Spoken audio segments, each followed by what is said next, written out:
Okay, so Necron is a unique boss, much like fucking Masked Man of all people, that he has, I believe, 5 ATBs. Or maybe it's 4. I think it's 5. He's got a lot. He has an ATB for each of your characters that's not in critical or dead. So, what that means is as soon as your character's ATBs ping, as long as it's not Freya, obviously, have them suicide. This is really important. Freya is equipped to be able to tank pretty much anything that he does at this point in the game. She also obviously has auto life sometimes, so if you do get meteored, she should just bounce back. But yeah, the shield armor is what's going to keep her alive through all of the black magic, really. You stop him from being able to cast those things by killing your party members. So as soon as these ATB pings, I'm going to be suiciding. Yeah, so suicide. Suicide. Suicide, and then wait. So the way that Blue Shockwave works is he basically has a sequence of 4 actions every cycle. So he'll go Blue Shockwave, Blue Shockwave, Blue Shockwave, Grand Cross. Blue Shockwave, Blue Shockwave, Blue Shockwave, Grand Cross. He'll do that every single turn, every single set of turns without fail. The only time he ever does Neutron Ring is after the Grand Cross. So if you eat a Grand Cross, then you will take the Neutron Ring, and then he'll go back to going Blue Shockwave, Blue Shockwave, Blue Shockwave, Grand Cross. He's actually really simple in the way that he works. This is the third Blue Shockwave that he does. After this Blue Shockwave, he will always do Grand Cross. So the way that we manipulate this fight is by not being there for Grand Cross. His ATB fills up. He can't do anything. He resorts back to normal. Everything is right with the world. When you come back down, the first thing that you're going to see is that first Blue Shockwave. As long as you're set up correctly and you've got all the equipment in the right places, everyone's in the right row, all that sort of stuff, the fight should be linear. He shouldn't ever variate from that point. Get your ATB weight off at the end with Zidane. You've got nothing to worry about. With Blue Shockwave, though, in order to time to make sure that you're avoiding Grand Cross, you can either use any number of your own teammates suiciding. So right now, he's casting Blue Shockwave and Amarant is yet to kill himself, which means I can just queue jump without worry. If I had 3 party members queued to suicide and he did Blue Shockwave, I could queue all the suicides and I could queue jump. As long as I do it in that order. No worries, no sweat, nothing to think about. As long as one person kills themselves and all that animation has to play out and whatnot before the jump goes off, you've got no manual timing to worry about. If everyone dies and then you see a Blue Shockwave, you have to count. And you want to wait about 5 or 6 seconds. It takes a bit of practice. It's a decent amount of time, really. It's unfortunate that you have to time it in that situation, but it's not too abnormal. What's good, Mudkicker? Hello, mate. How you doing? Right, so because Amarant's killing himself, this Blue Shockwave is going to be nice and buffered over his suicide, so I can just go ahead and queue this jump without thinking about it. So the reason why we have to make sure that Freya doesn't have any magic evade is so that she can't avoid Blue Shockwave. We need her to be into critical, and we can't force critical. When this comes down, we're going to see the first Blue Shockwave. Freya is then going to pick up Steiner. She has to pick up Steiner because we need his ATB to be ready for the next turn. So I'm going to scroll down to Item, scroll down to Phoenix Down, pick him up. His Blue Shockwave 2 is going to be coming up soon. This is for YouTube. Yes, Mudkicker, mate. I'm going to hold off on Steiner first, and I'm going to go straight ahead, switch over to Freya, and you can actually just mash X because you can mash X on PSX. You can't do this on PC. It will target the wrong fucking person. But on PSX, it will always target the topmost dead person, which in this case, fortunately, is Zidane. Then I can go ahead and queue my charge. Make sure you pick them up before you do the charge, because you need them to be involved in it. When Zidane's ATB comes round, I'm just going to tell him to attack.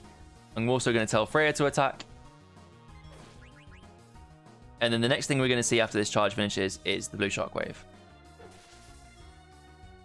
As soon as I see that, I'm going to hold ATB here. Then I'm going to ATB weight Zidane through, just like any other encounter. Wait for it to reset, do the charge, and then that's it. As soon as Zidane comes back around, just got to make sure I press X. You outspeed him fairly considerably, so it's not too time resistant.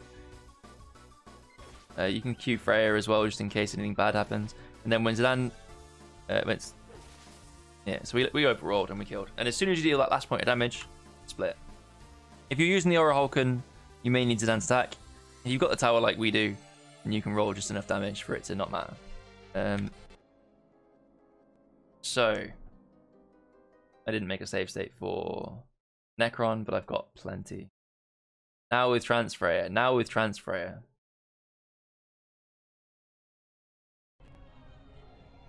So this Freya has a really high trance meter. So I'm going to show you really quickly the note that you should be looking at for the Necron encounter. I would highly recommend having this on your screen. Actually, I probably shouldn't put it on my screen because I'm going to put it on YouTube. But I'll link it. I'll link it. It's for those in chat room. It's this. For those that are looking at this on YouTube, it's in the description. This is the cheat sheet. This is how you deal with Necron. It looks a hell of a lot more complicated than it is.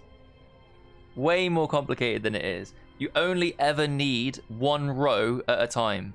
You never need more than one row per encounter. So, we're going to go into the fight. And Freya usually gets tranced on this one. If she doesn't get tranced, I'll pretend that we're doing a protect strategy. And show you how protect works.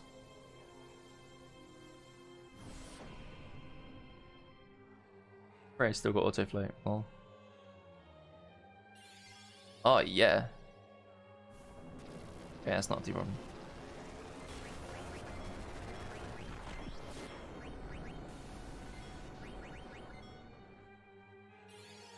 Okay, so in this situation here where he's casting Shell, it doesn't look like Freya's gonna protect. She's gonna trance on this turn, I don't think.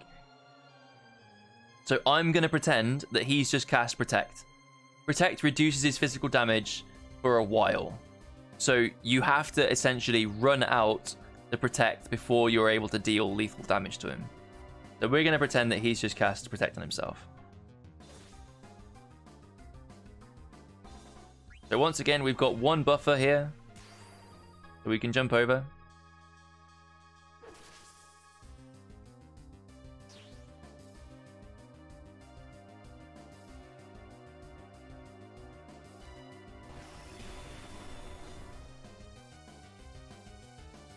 This is where things start to get a bit messy.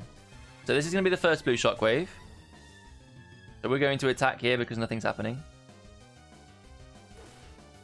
So if we don't trance, we're going to go swing, swing, jump. But this one's probably going to trance it. And when that happens, I'm going to pause the game. So, swing. That was blue shockwave 2. And next coming up is blue shockwave 3. So if we still don't trance, we can just wait patiently and jump normally. But if it is... Okay, so 1, 2, 3, 4, 5, 6. And then we're going to come down.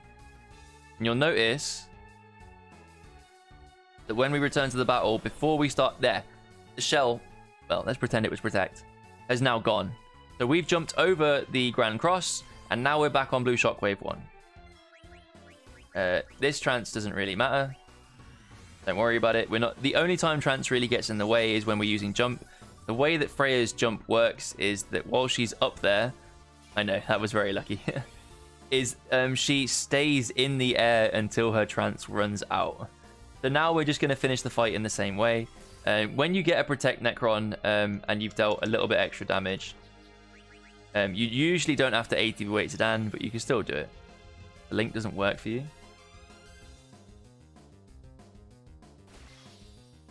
Weird.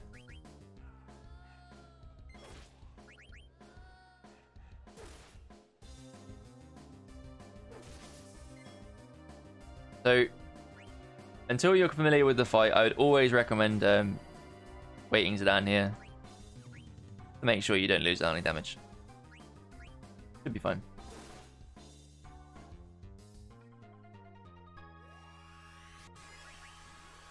But because we basically did what's called like an extra cycle. We ran through the fight an extra time.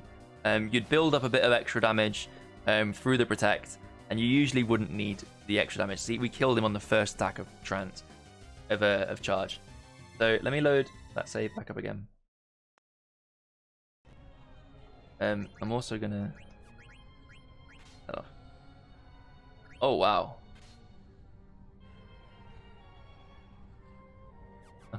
I'm gonna make a new save really quick. that one's a little bit wrong. Can you post a link as a screen capture Excel? Yeah, of course. Yeah, that's fine. Right. So let's see if we can get a trans fight here. Okay, we're actually on the same seed.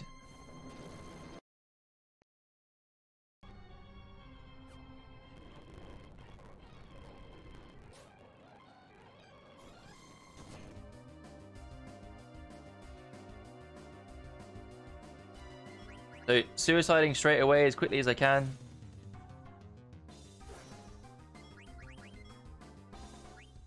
Blue shockwave's going to come down. I'm going to jump.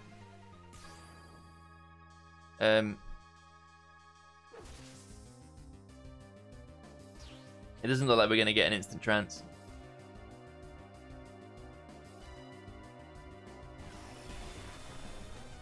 Okay, I'm going to pretend that he's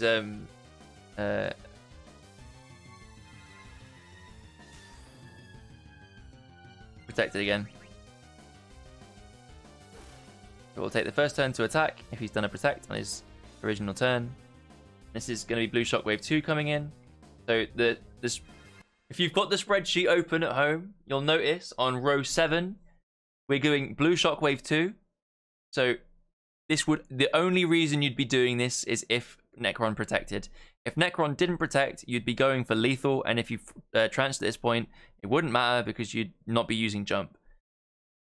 But let's pretend in this cycle that our Necron has used trance. This is Blue Shockwave 2. I believe it's going to trance Freya. If it does, as you see in column E, what to do?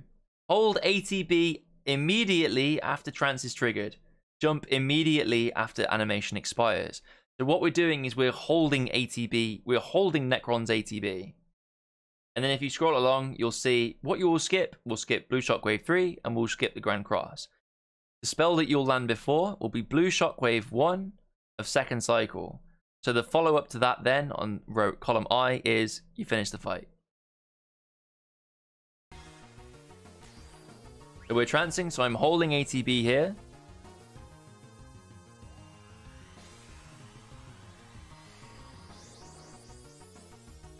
Then once it's finished, I'm going to jump.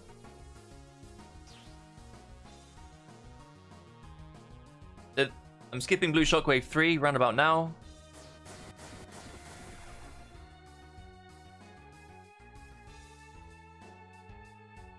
And then probably somewhere around now, we'll probably be skipping the Grand Cross turn.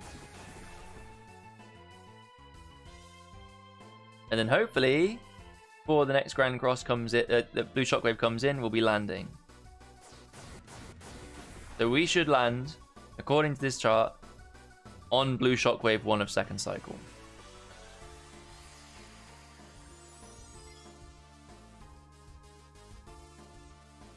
Yep. So I'm going to, once again, proceed to finish the fight as we all know and love.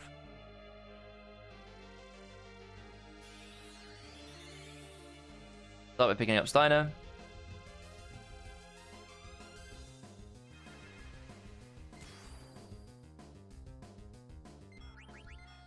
Pick up Zidane. Do the charge.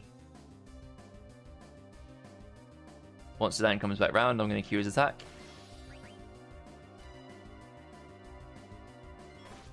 Do Freya's attack. Wait for Blue Shockwave to happen. Go to hold ATB. Wait Zidane through. Do the charge.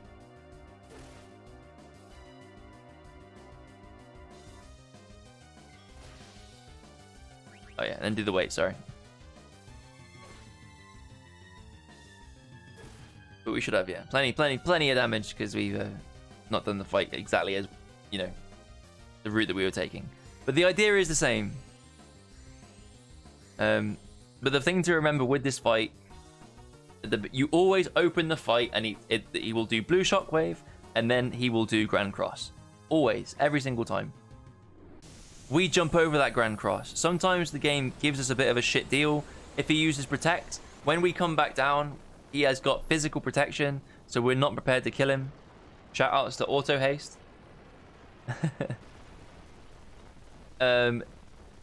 If he uses Protect, you essentially need to run him down for a set of turns. You don't have to attack, but you can. You're not slowing the time down, and usually means that you don't have to do an ATB weight with Zidane. I like to attack because I'm a very aggressive motherfucker. But then after the third blue shockwave, you'll time your jump and you'll go over. If Freya trances at any point during this time, you need to be ready for that. And that's when this chart tells you what to do.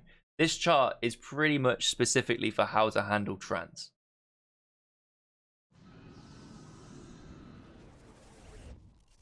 Yeah. That's Petro route. That's pretty much everything in a nutshell. Obviously, there's going to be quite a few details that aren't being included. Like I said before, I'm still learning this route myself. I have simplified some of the bosses a bit. You'll be able to get a decent time, hopefully, with these strategies. As long as you, like, you know, practice it and things like that. How good is Freya Trance? Pretty busted, man. Pretty busted, man. Yeah, I'll do probably a little bit more on some I don't know, what time is it? It's not that late, actually. We could go over some like non-rebirth stuff really quickly. Could load up some saves. There's not much of the game changes without rebirth, but a little bit does. Just the way that you approach fights and things like that. Mostly menus. But it's not too much. Trying to think what actually really did. It's minimal, to be honest. It's mostly just your menus that get altered if you don't have rebirth on them. I'll include a bunch of saves that do have rebirth and rebirth. It's pretty much specifically the rebirthless menus. The only way the fights change is you've got to remember that Freya's not going to get herself back up when she goes down the first time. It's mostly the menus that are different, really, over anything. Oh yeah. Video games. I hope you guys learned a lot. I'm going to cut up these videos and put them on YouTube. Smile. I'm going to go over trances next week at some point, probably, in this route. I'd like to figure out how to apply trances better. I haven't really talked much about trance during all of this. Thank you. You're welcome. I hope it helped. Trance is really, really, really, really hard to apply correctly. As I'm sure you're probably aware, it happens whenever it wants to happen. It can get in the way. Usually loses you time. The most you can hope for is that you don't lose time to trance, really. Annoyingly, we only tranced in the place we didn't trance in the only place that we wanted to trance tonight, which is against Necron. Necron's the only one where it like really alters the way the fight plays out because of Freya's jump ability, and obviously only if it's Freya. Yeah. So tomorrow, I'm busy tomorrow, so I won't be able to stream tomorrow. But hopefully on Monday, well, I'll try and get the videos sorted out tomorrow. But then on Monday, I'm hoping that Steph and I can start practicing Steph route, and we can get stuck into it. If he's not ready yet, then I'll probably go for some PB attempts or something. Maybe we could do a bit of both, who knows. But yeah, you guys enjoyed, find somebody to raid, and I'm back properly on a Monday. Very good. So sweet.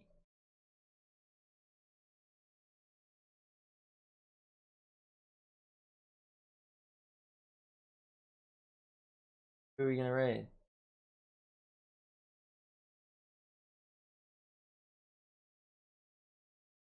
How's the raid? Thank you. Pretty good, mate. I don't know who we're gonna raid, man. I'm gonna send you guys over to Erina. She's playing a Persona 5 casual. I want you guys to tell her that Takemi's the best.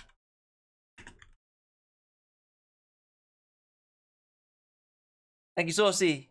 I'll get these videos up on YouTube soon. Bye all. No, fuck you, Sal. Let's go and enjoy a cozy Persona stream. Peace, my dudes.